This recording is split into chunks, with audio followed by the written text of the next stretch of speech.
আসসালামু আলাইকুম দর্শক, কেমন আছেন আপনারা? মেশিন মাইন্ডে আপনাকে স্বাগতম।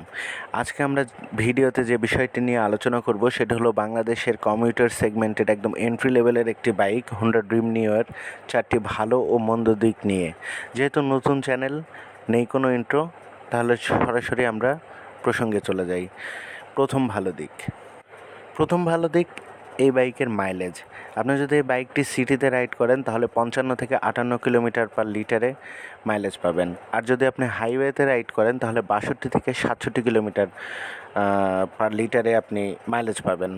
যদি আপনি বাইকটি এভারেজ হিসাব করেন, মানে সব কিছু মিলিয়ে সিটি, হাইওয়ে এবং ওভারঅল সব কিছু মিলিয়ে, তাহলে আপনি বাইকটি থেকে মাইলেজ পাবেন 60 থেকে 62 কিলোমিটার পার লিটার। এই বাইকটির 2 নাম্বার ভালো দিক যদি আমি বলি, তাহলে এই বাইকটির বিল্ড কোয়ালিটি।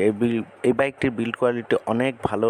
এর সমসাময়িক যে বাইকগুলো লঞ্চ হয়েছিল অথবা এখন পর্যন্ত যে দামে প্রায় 90 থেকে 95 হাজার টাকা রেঞ্জের মধ্যে যে বাইকগুলো আছে, সেই বাইকগুলোর মধ্যে এই বাইকটির বিল্ড কোয়ালিটি অনেক ভালো। এই বাইকটি আপনি যতই ভাঙা রাস্তায় চালান না কেন, এই বাইকটির ড্যাশবোর্ড থেকে, পেছন থেকে, সামনে থেকে বা পাশ থেকে কোথাও থেকে কোনো সাউন্ড আসবে না। বেশ শক্তপোক্তভাবে তৈরি করা বাইকটি।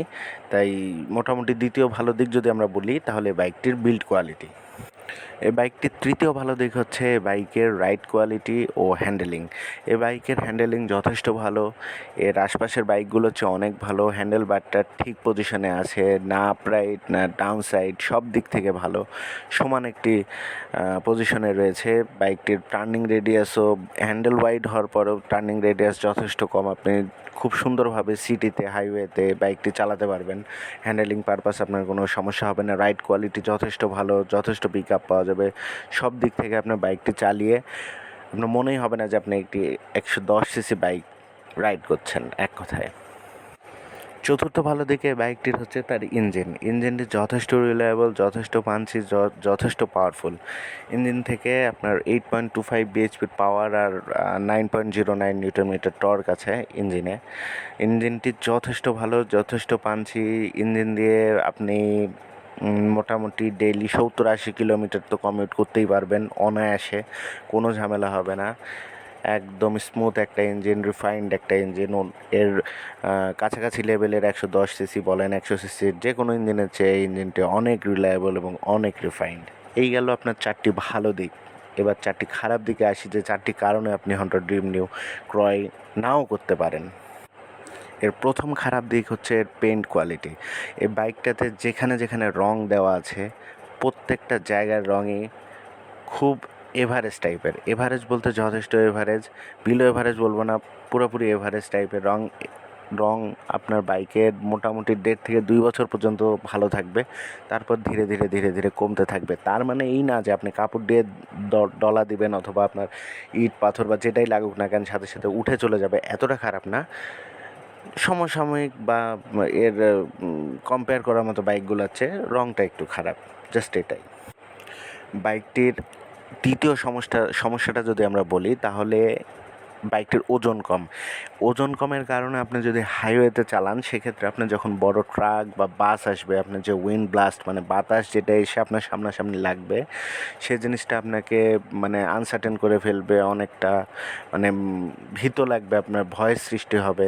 এছাড়াও আপনার যদি হেডলাইটের কথা বলি, হেডলাইটের আলোটাও আপনার হয়তো হাইওয়েতে রাত্রেবেলা কম, যেটা অবশ্য অনেক বড় বাইকেরই কম থাকে, এটা আমি বলবো না। তবে ওজন কমের কারণে হয়তো বা অনেক সময় জিনিসটা চালাতে ভালো লাগতে পারে, কিন্তু হাইওয়েতে এটা খুব পেইনফুল ভাই, যেটা সত্যি কথা। বাইকটার আরেকটি সমস্যা হচ্ছে এর সুইচের কোয়ালিটিগুলো যথেষ্ট খারাপ। বাইকের ওয়্যারিং, মানে যেখানে কারেন্টের লাইনগুলো আছে সেগুলোও যথেষ্ট উইক। আসলে এই ডিপার্টমেন্টটা হোন্ডার আরেকটু ভালো নজর দেওয়া উচিত ছিল। এটা একটা মানে খুব গুরুত্বপূর্ণ একটা বিভাগ। দেখা যাচ্ছে মিটারের তার কেটে যাচ্ছে, ওডোমিটার কেটে যাচ্ছে, হয়তো কারেন্টের সমস্যা হচ্ছে, ইলেকট্রিক্যাল পার্টসগুলোতে সমস্যা হচ্ছে, সেক্ষেত্রে একটু নজর দেওয়া উচিত ছিল। অনেকে এটাকে সমস্যা মনেও করে, অনেকে মনে করে না। তারপরও আমার কাছে মনে হয় এটা একটা সমস্যা, যেটা আপনাদের সবার জানা উচিত।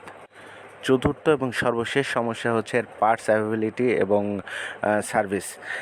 পার্টস আপনি হয়তো অ্যাভেলেবল টুকটাক পার্টসগুলো পাবেন, যদিও বাইকটি যথেষ্ট রিলায়েবল, কিন্তু টুকটাক পার্টসগুলো যদি আপনার হোন্ডা শোরুমের মাধ্যমে কিনতে যান সেক্ষেত্রে আপনার দাম বেশি হবে। দেখা যাচ্ছে যে আপনার শোরুম আপনাকে ঘোরাতে পারে, কয়েকদিন দেরি হবে, এরকম কথা বলবে। আবার অন্য মার্কেটে যে আপনি পার্টসগুলো সহজে পাবেন না।